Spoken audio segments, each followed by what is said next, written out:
दोस्तों, ईरान जंग के थोड़ा सा शांत होते ही अब रूस और यूक्रेन के बीच चल रहे इस भीषण टकराव ने पूरी दुनिया के डिफेंस एक्सपर्ट्स की रातों की नींद उड़ा दी है। काफी सालों से चल रहे इस महायुद्ध के मैदान में रूस ने एक ऐसे योद्धा को उतार दिया है जिसने हवा में अपनी बादशाहत कायम कर ली है और पश्चिमी देशों के सबसे एडवांस एयर डिफेंस सिस्टम्स की धज्जियां उड़ा दी हैं। अब पुतिन इस युद्ध को खत्म करने वाले हैं और इसके लिए एक ऐसे योद्धा को उतार दिया गया है जो जंग का सबसे बड़ा बाजीगर है। दोस्तों, आज रूस का वो महायोद्धा चर्चा में है जो न सिर्फ फाइटर जेट्स को धूल चटाता है बल्कि अंतरिक्ष में घूम रही सैटेलाइट्स को भी मार गिराने का दम रखता है। लेकिन अब जो हम आपको बताएंगे वो आपके पैरों तले जमीन खिसका देगा। इस पावरफुल फाइटर जेट को रूस पहले भारत को देने वाला था। जी हाँ, रूस ने यह ताकतवर मशीन सबसे पहले भारत को ऑफर की थी। लेकिन फिर क्या वजह रही होगी कि इस दौर में जब हर देश अपनी हवाई ताकत बढ़ाने में लगा है, तब भारत ने इस स्पेस वॉरियर को अपने बेड़े में शामिल करने से साफ मना कर दिया? क्या यह भारत की कोई बहुत बड़ी गलती थी या फिर इसके पीछे छिपी थी कोई ऐसी मास्टर प्लान योजना जिसने भारत को आज दुनिया की टॉप मिलिट्री पावर बना दिया है? रूस के इस दानव का नाम है MiG-31 फॉक्सहाउंड। यूक्रेन के साथ जारी संघर्ष में इस विमान ने वो कर दिखाया है जिसकी कल्पना शायद नाटो देशों ने भी नहीं की थी। रूसी वायुसेना ने जब से MiG-31 को अपनी लंबी दूरी की R-30 7M मिसाइलों के साथ तैनात किया है, तब से यूक्रेन के आसमान में किसी भी विमान का टिकना नामुमकिन हो गया है। यह सिर्फ एक फाइटर जेट नहीं है बल्कि एक उड़ता हुआ मिसाइल प्लेटफॉर्म है जो 400 किलोमीटर दूर बैठे दुश्मन को यह पता चलने से पहले ही खत्म कर देता है कि उस पर हमला हुआ है। पूर्व एयर मार्शल अनिल चोपड़ा जैसे दिग्गजों ने इस विमान की ताकत को करीब से महसूस किया है और उनका मानना है कि इसकी बराबरी करना फिलहाल किसी भी पश्चिमी विमान के बस की बात नहीं है। MiG-31 की यही वो ताकत थी जिसे पुतिन भारत के हाथों में सौंपना चाहते थे, लेकिन भारत की सोच कुछ और ही थी। अब जरा इस विमान की दहशत को समझिए। MiG-31 एक ऐसा इंटरसेप्टर है जिसे सोवियत संघ के जमाने में अमेरिकी जासूसी विमानों और बमवर्षकों को रोकने के लिए बनाया गया था। इसकी रफ्तार इतनी जबरदस्त है कि यह ध्वनि की गति से 3 गुना तेज यानी करीब 3000 किलोमीटर प्रति घंटे की स्पीड से उड़ सकता है।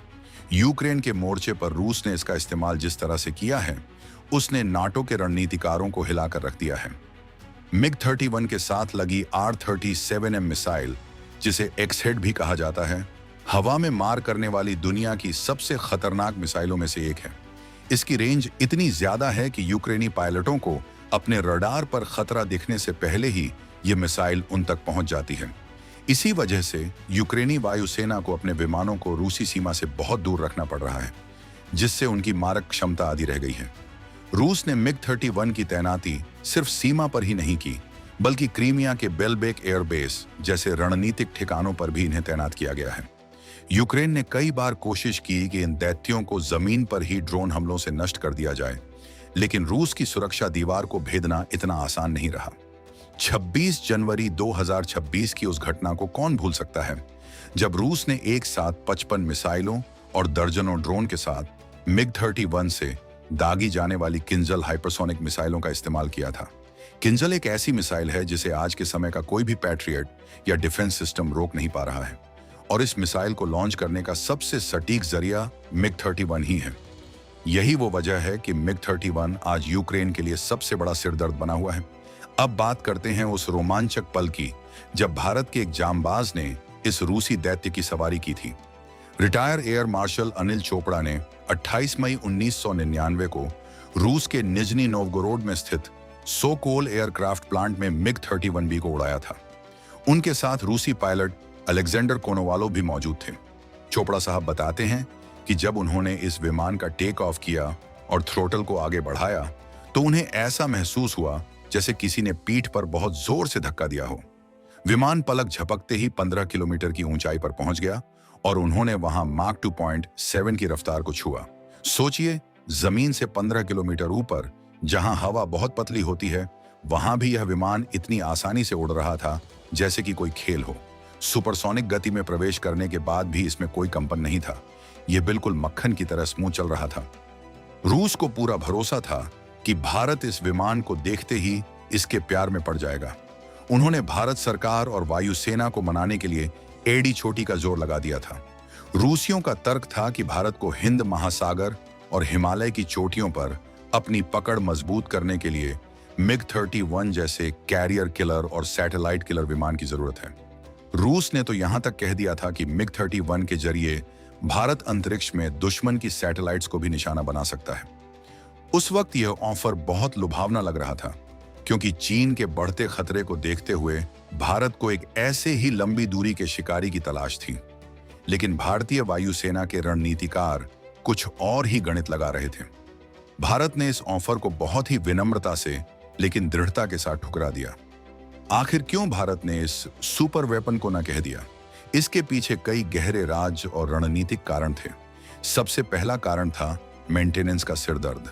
भारत पहले से ही MiG-25 फॉक्सबैट का इस्तेमाल कर रहा था, जो MiG-31 का ही पूर्वज था। MiG-25 को संभालना और उसका रखरखाव करना भारतीय इंजीनियर्स के लिए किसी दुस्वप्न से कम नहीं था। MiG-31 भी उसी तकनीक पर आधारित था। यह विमान भले ही तेज उड़ता हो, लेकिन इसके इंजन और रडार का खर्चा इतना ज्यादा था कि भारतीय वायुसेना के बजट का एक बड़ा हिस्सा सिर्फ इसे उड़ाने में ही चला जाता। भारत को एक ऐसे विमान की जरूरत थी जो सिर्फ इंटरसेप्टर ना हो, बल्कि मल्टी रोल हो, यानी जो बम भी गिरा सके, डोग फाइट भी कर सके और जमीन पर हमला भी कर सके।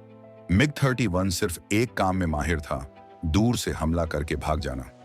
दूसरा बड़ा कारण था रूस का ही एक और शानदार विमान, सुखोई 30 AMKI। जब रूस MiG-31 का ऑफर दे रहा था, उसी समय भारत सुखोई 30 AMKI के प्रोजेक्ट पर काम कर रहा था। सुखोई एक ऐसा फाइटर जेट था जो MiG-31 की तुलना में कहीं ज्यादा लचीला और भरोसेमंद था। सुखोई की मैन्यूवरेबिलिटी यानी हवा में कलाबाजी खाने की क्षमता MiG-31 से कई गुना बेहतर थी।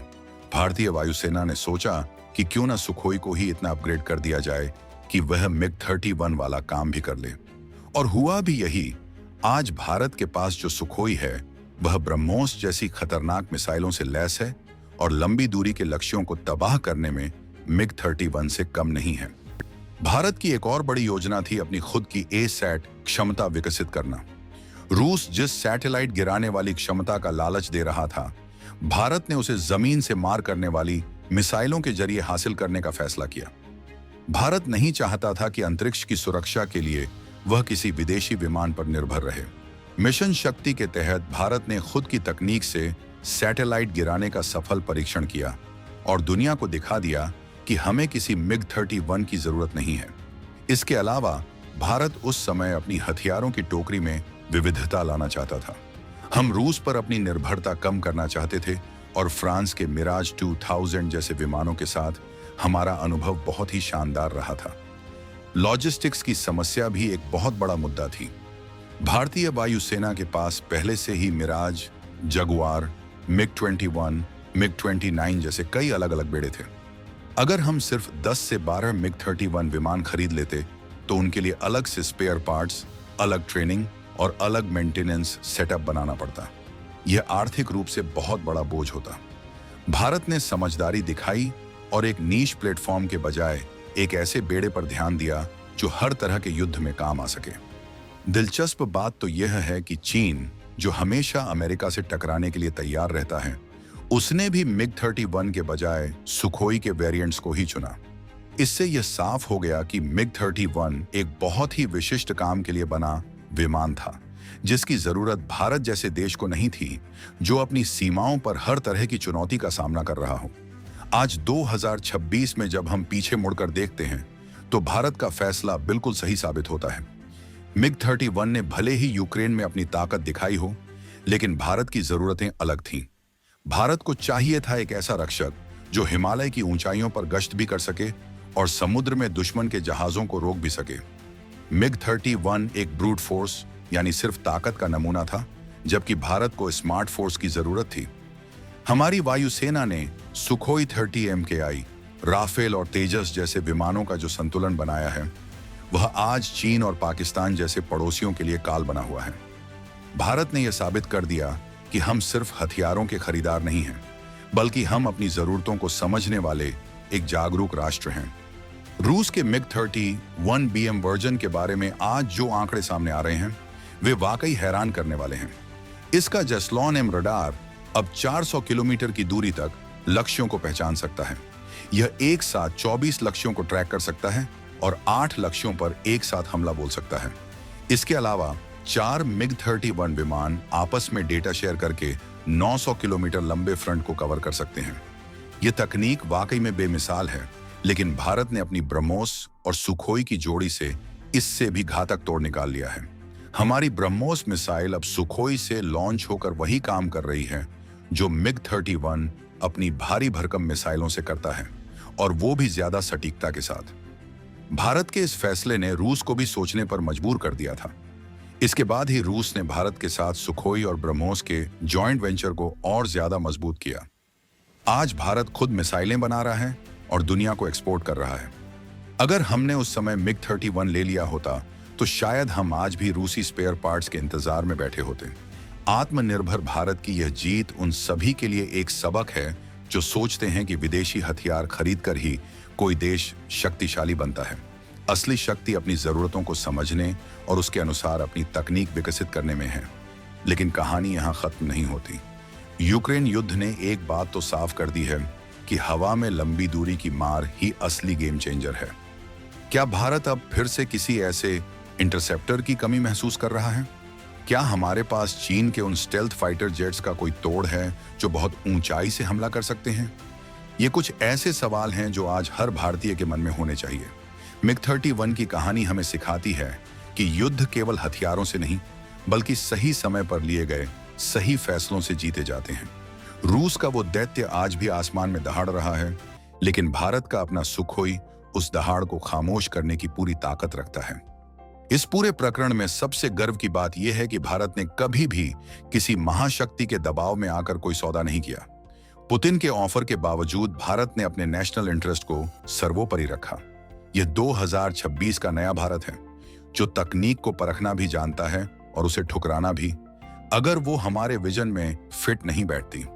MiG-31 का वो ऑफर एक इतिहास बन चुका है, लेकिन उस फैसले से मिली सीख आज भी हमारी वायुसेना की रगों में दौड़ रही है। भारत की हवाई सीमाएं आज पहले से कहीं ज्यादा सुरक्षित हैं और इसका श्रेय हमारी दूरगामी सोच को जाता है। तो क्या भारत को भविष्य में MiG-31 जैसी किसी तकनीक की जरूरत पड़ेगी, या फिर भारत का अपना तेजस और एम का प्रोजेक्ट दुनिया को हैरान कर देगा? क्या रूस फिर से कोई ऐसा ही महाबली ऑफर लेकर भारत के पास आएगा? ये सब आने वाला वक्त बताएगा, लेकिन एक बात तय है कि भारत की आज की तैयारी दुश्मन के किसी भी दैत्य को धूल चटाने के लिए काफी है। रूसी MiG-31 की वो अनसुनी कहानी अब भारतीय गौरव का हिस्सा बन चुकी है, जो हमें याद दिलाती है कि हम किसी के पिछलग्गू नहीं, बल्कि दुनिया के नेतृत्वकर्ता बनने की राह पर हैं। MiG-31 की रफ्तार और उसकी मारक क्षमता आज भी एक मिसाल है, लेकिन भारतीय जांबाजों का हौसला और हमारी स्वदेशी तकनीक उससे कहीं ज्यादा बड़ी मिसाल है। अनिल चोपड़ा साहब के वो मार्क 2.7 वाले अनुभव आज हमारी अगली पीढ़ी के पायलटों को प्रेरित कर रहे हैं कि वे भी ऐसी ऊंचाइयों को छुएं जहां से दुश्मन का नामो निशान मिटाया जा सके। भारत की यह रणनीतिक सूझबूझ ही है जो हमें ग्लोबल साउथ का लीडर बनाती है। हमें गर्व होना चाहिए अपनी उस लीडरशिप पर जिसने एक दैत्य के बदले एक भरोसेमंद साथी को चुना। आज जब MiG-31 यूक्रेन के आसमान में अपना जलवा दिखा रहा है, तब भारत शांति से अपने नेट्रा और प्रचंड जैसे स्वदेशी प्रोजेक्ट्स को धार दे रहा है। हम जानते हैं कि हमारी असली ताकत हमारे स्वदेशी प्रयासों में छिपी है। रूस हमारा दोस्त है और रहेगा, लेकिन दोस्ती और देश की सुरक्षा के बीच का जो बारीक संतुलन भारत ने बनाया है वो काबिले तारीफ है। MiG-31 का यह चैप्टर हमें बहुत कुछ सिखा गया है और आने वाले समय में भारत की हवाई शक्ति का लोहा पूरी दुनिया मानेगी, इसमें कोई शक नहीं है। अब सवाल यह उठता है कि क्या रूस के इस खतरनाक विमान की तकनीक का कुछ हिस्सा भारत के अगले जनरेशन के फाइटर जेट्स में देखने को मिलेगा? क्या भारत और रूस मिलकर कोई ऐसा हाइपरसोनिक इंटरसेप्टर बनाएंगे जो चीन के स्टेल्थ विमानों का काल बनेगा? ये एक ऐसा सस्पेंस है जो आने वाले महीनों में खुल सकता है। रूस के पास तकनीक है और भारत के पास उसे दुनिया का सबसे बेहतरीन हथियार बनाने का विजन। क्या ये दोनों फिर से किसी नए महाप्रोजेक्ट के लिए साथ आएंगे? रूस ने जिस सैटेलाइट किलर का लालच दिया था, भारत ने उसे खुद बनाकर अपनी संप्रभुता साबित कर दी है। अब भारत की नजरें और भी ऊंची हैं। हम सिर्फ जमीन और आसमान ही नहीं, बल्कि अंतरिक्ष में भी अपनी धाक जमाने के लिए तैयार हैं। मिग-31 को ना कहना भारत की कमजोरी नहीं, बल्कि उसकी उस शक्ति का प्रदर्शन था जो किसी के दिए हुए खिलौनों से नहीं, बल्कि अपनी मेहनत से पैदा होती है। जय हिंद, जय भारत।